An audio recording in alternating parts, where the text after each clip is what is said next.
सर्वांना क्रांतिकारी जय भीम। मित्रांनो, परभणीमध्ये 10 डिसेंबर रोजी जो अमानुष अत्याचार बौद्ध समाजावर करण्यात आलेला आहे त्याच्या निषेधार्थ व परभणीमध्ये आमच्यातलाच एक जो भारतीय संविधानाप्रती प्रेम व्यक्त करतो अशा चळवळीच्या कार्यकर्त्याला पोलीस प्रशासनामार्फत दगडेच फेकीचा आरोपी करत अशा सोमनाथ सूर्यवंशी नावाच्या युवकाला, जो युवक कायद्याच्या शेवटच्या वर्षाचं शिक्षण घेत आहे, आपल्याला आश्चर्य वाटेल मित्रांनो, जो व्यक्ती कायद्याचा अभ्यास करतो, हातात पेन घेतो, तो दगड कसा घेईल अशा पद्धतीचं षडयंत्र करत त्या युवकाला अटक करून त्याला पोलीस कस्टडीमध्ये, ज्या ठिकाणी न्यायालयीन कस्टडी होती अशा कस्टडीमध्ये त्याचा हृदयविकाराने निधन झालेलं आहे। अशा पद्धतीचा रिपोर्ट आमच्यापर्यंत या ठिकाणी पोहोचलेला आहे।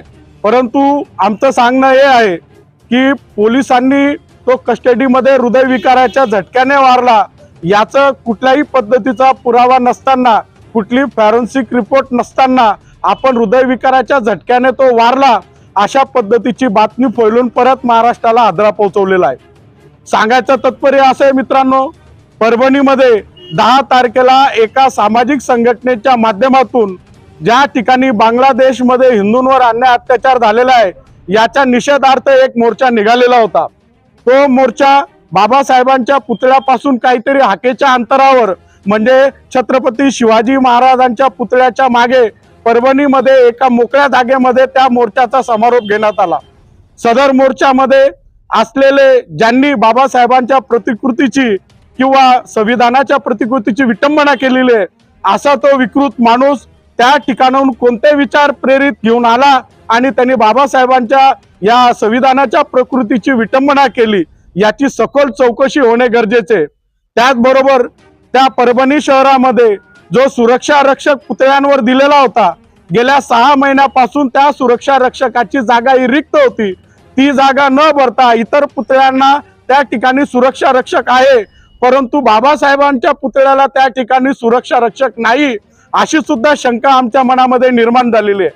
त्याचबरोबर परभणीमध्ये ज्या पद्धतीने पोलीस प्रशासनाला हाताशी घेऊन या सरकारच्या माध्यमातून जो कोविड ऑपरेशन राबवण्यात आला, या ऑपरेशन राबवत असताना बौद्ध समाजाच्या वस्त्यांमध्येच का राबवण्यात आला, कारण की दगडफेक करणारे बौद्धच होते का असा निष्कर्ष कोणत्या निकषावर पोलीस प्रशासनाने व शासनाने काढला या संदर्भात सुद्धा आमच्या मनामध्ये शंका निर्माण झालेली आहे। खरं सांगायचं तात्पर्य, आमच्या त्या मोर्चामध्ये ज्या दिवशी 10 तारखेला ही घटना घडली त्या दिवशी त्या ठिकाणी शांतता कमिटीची त्या ठिकाणी बैठक झाली व शांतता कमिटीच्या बैठकीमध्ये ठरवण्यात आलं की आम्ही दुसऱ्या दिवशी म्हणजे 11 तारखेला या घटनेच्या निषेधार्थ शांतता मोर्चा आम्ही काढणार आहोत। अशा पद्धतीने बौद्ध समाजास व्यतिरिक्त इतर संविधान प्रेमी संघटना सुद्धा त्या मोर्चामध्ये सहभागी होत्या। त्या मोर्चामध्ये सहभागी असताना अतिशय शांतते पद्धतीने सुरू असलेला मोर्चा अतिशय संविधानाच्या चौकटीमध्ये कायदा सुव्यवस्था सांभाळून हा निघत असलेल्या मोर्चामध्ये काही जातीवादी घुसून त्या ठिकाणी त्यांनी दंगा उद्दूस माचवण्याचा प्रयत्न केला आणि पूर्ण बौद्ध समाजाला बदनाम करण्याचं, टार्गेट करण्याचं त्या ठिकाणी काम केलं।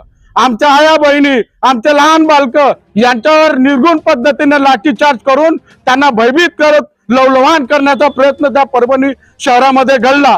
मित्रांनो, आपल्याला सांगायला दुःख होईल की ज्या देशामध्ये आज 75 वर्ष पूर्ण झाली आहेत, या देशामध्ये भारतीय संविधान आणि संविधानाचे सगळे फळं चाकणारी ही सर्व बहुजन जनता याच्या हितासाठी जर आंबेडकरवादी रोडावर उतरून जर विरोध करत असेल तर याच्यामध्ये वाईट काय? आज या 75 वर्ष या देशामध्ये संविधान लागू झालेलं असून सुद्धा या देशामध्ये असा कोणता विकृत माणूस आहे जो भारतीय संविधानात चुकीचा आहे म्हणून त्याचा आपण विटंबना करू? म्हणून मित्रांनो, या देशामध्ये जे वारं सुरू आहे, या देशामध्ये हा देश विकण्याचं षडयंत्र आहे, या देशामध्ये एक विचारधारा पेरण्याचं षडयंत्र आहे। म्हणून फुलेशाही आंबेडकरांना मानणारा बहुसंख्य असलेला समाज, या समाजामध्ये लोकशाही रुजायला नको, या समाजामध्ये हुकुमशाही राष्ट्र निर्माण झालं पाहिजे असं षडयंत्र या देशामध्ये सुरू आहे। म्हणून याचा निषेधार्थ आज पाचोरा शहरामध्ये समता सैनिक दलाने आज या ठिकाणी शांततेमध्ये अतिशय लोकशाही मार्गाने या ठिकाणी निवेदन दिलंय।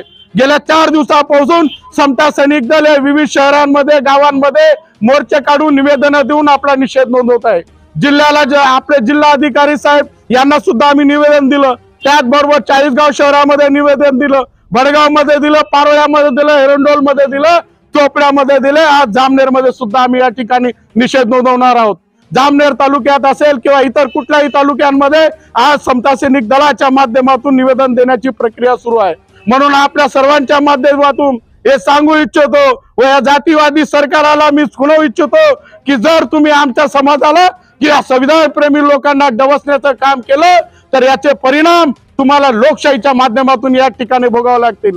पैशाच्या बळावर आलेली सरकार, झुंडशाहीच्या बळावर आलेली सरकार आमच्यासारख्या संविधानी प्रेमियांचा आवाज दाबू शकत नाही।